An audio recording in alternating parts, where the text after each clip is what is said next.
Kui meil on mingisugune kõrgema astme võrratus, kus x on näiteks astmes 3 või 8 või 430, siis me kasutame selle lahendamiseks intervallmeetodit selle võrratuse lahendamiseks. Võrratuse lahendamises kõigepealt me leiame selle võrrandi või selle võrratuse nullkohad ja selleks me teeme sellise võrrandi. Selle me paneme võrduma nulliga.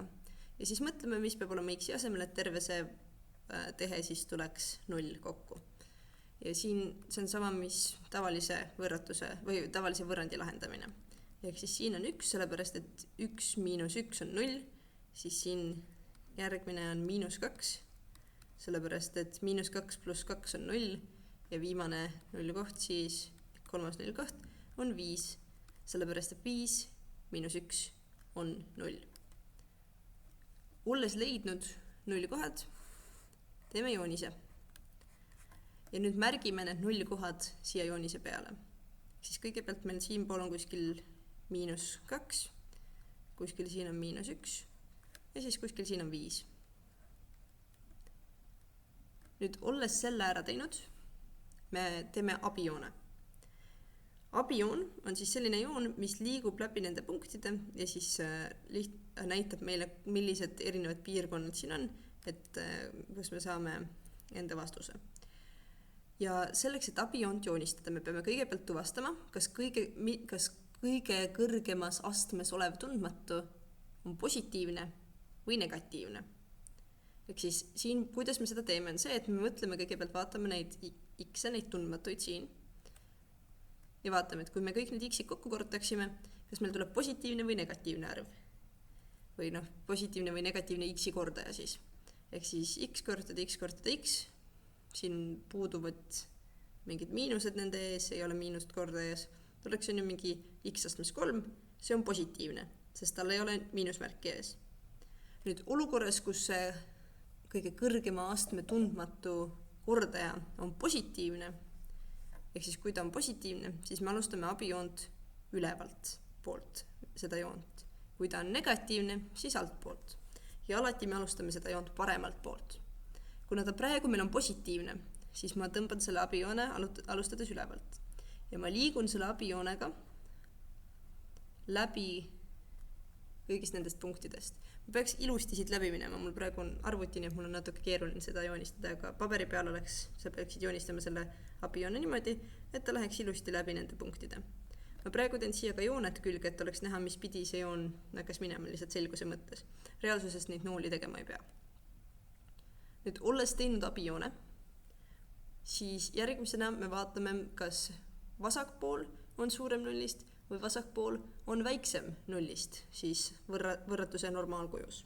Praegu meil on olukord, kus vasakpool, võtame mingi teise värvi, vasakpool on suurem nullist. Mida see tähendab, on see, et me vaatame x-i väärtusi, mille puhul graafik on positiivne.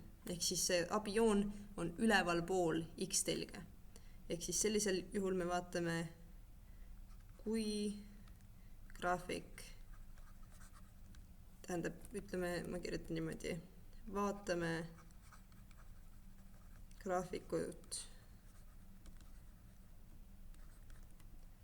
kui see on üleval pool x-telge.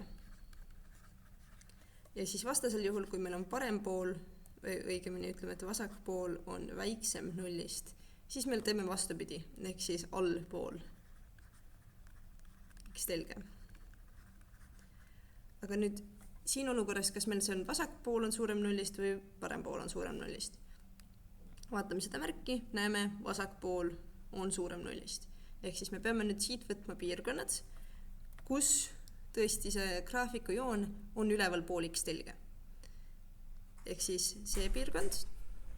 Ja nüüd järgmine tegevus ongi lihtsalt selle vastuse kirjutamine. Ehk siis me praegu tuvastasime, et vastusesse kuulub see piirkond siin ja siis see piirkond siin. Ja üks viis seda vastust esitada on graafiliselt niimoodi. Teine viis seda vastust esitada on niimoodi, et x kuulub hulka -2 1-ni ja märkame, et siin on kumerad sulud, mis tähendab seda, et -2 ja 1 ise vastuse hulka ei kuulu. Miks me niimoodi kirjutame? See on selle märgi pärast siin. See märk on praegu range võrratuse märk. Kui meil oleks selline märk, siis see tähendaks, et need punktid oleks kaasa arvatud. Aga praegu meil ei ole sellist märki, ehk siis need punktid ei ole kaasa arvatud. Ja nüüd me kirjutame siia sellise märgi ja siis selle teise piirkonna. Ehk siis 5 positiivsesse lõpmatusse. Ehk siis vastused ongi sellele kõrgema astme võrratusele siin kirjutatud siia. Nüüd võtame ühe teise näite ka.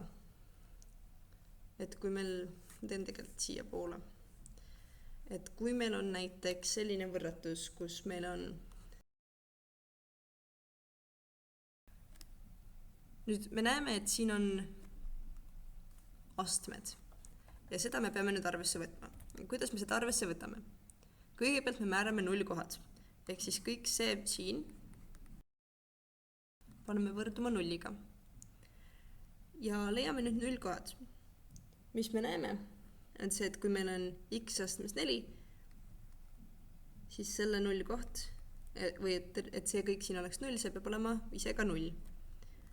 Ja teine viis, kui me mõtleme nüüd sellele tehtele, siis mida x astmes 4 tegelikult tähendab, on lihtsalt x korrutada x korrutada x korrutada x ja siis terve see ülejäänud tehe, on ju. Siin on ka astmes 3, see tähendab, et siin on ka vaja jätkata seda kirjutada 3 korda see sama asi ja nii edasi.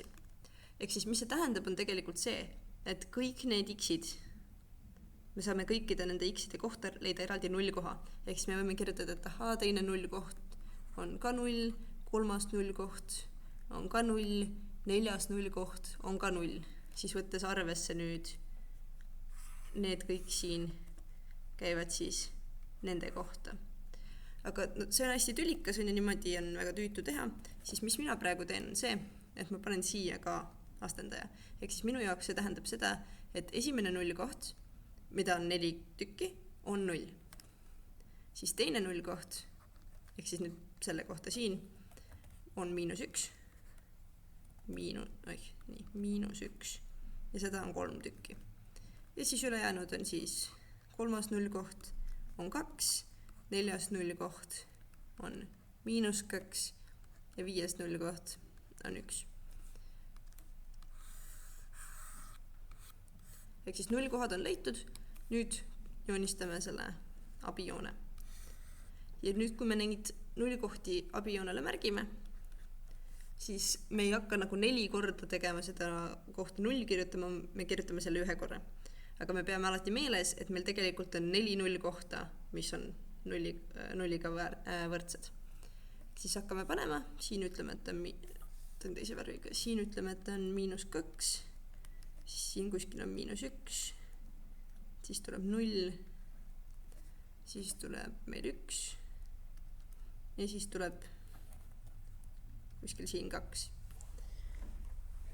Nüüd järgmine samm on jälle abijoone tõmbamine. Abijoon, nagu me tõmbasime siin. Kõigepealt tuvastame siis, kas kõige suurem siis tundmatu, kõige suuremas astmes tundmatu on positiivne või negatiivne. Siin me näeme, et kõik on positiivsed, ehk siis kõige suuremas astmes tundmatu oleks samuti positiivne. Mis tähendab seda, et me alustame abijoone tõmbamist ülevalt paremalt, mitte alt vasakult. Alt paremalt siis. Nüüd tuleb see koht, kus me peame silmas pidama neid kohti, kus meil oli mingi mitu 0 kohta samas kohas. Reegel on selline, et kui sul on paarisarv 0 kohti, siis see 0 koht nii-öelda põrkab. Ja kui sul on paaritu arv 0 kohti, siis see joon läheb läbi täpselt samamoodi nagu tavaliselt. Mida see tähendab?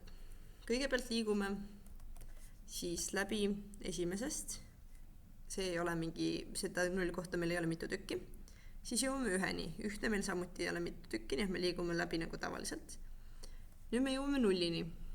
0 on paarisarvus või seda 0 kohta on paarisarv. Ehk siis meil on 4 0 kohta, mis on kõik võrdsed 0-ga. Mida see tähendab, on see, et siit me põrkame, ehk siis me jõuame 0-ni ja nüüd me liigume üles tagasi. Ehk siis me ei lähe sealt nagu läbi, vaid me sellest kohast põrkame.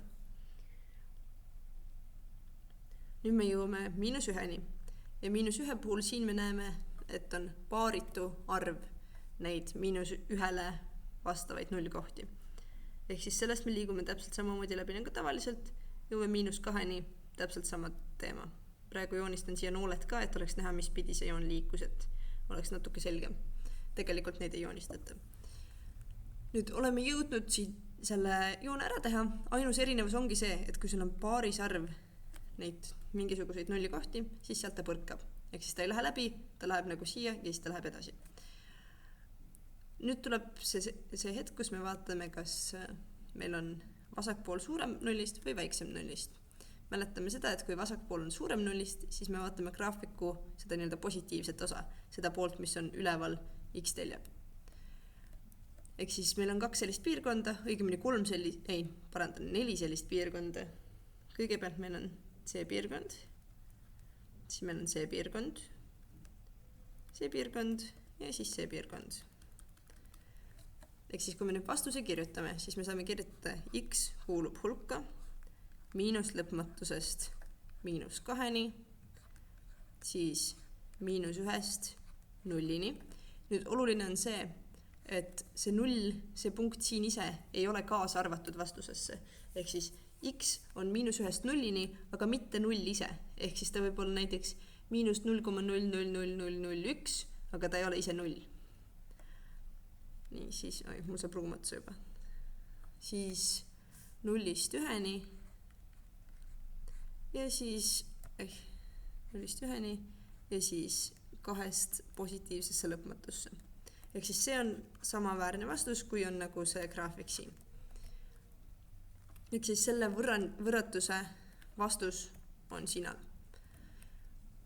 Olukorras nüüd, kus meil oleks tegemist mitterange võrratusega, ehk siis teeskleme, et meil oleks siin mitterange võrratus, siis mida see tähendaks, oleks see, et piirkondasid, mida vastusesse kirjutada, oleks 3.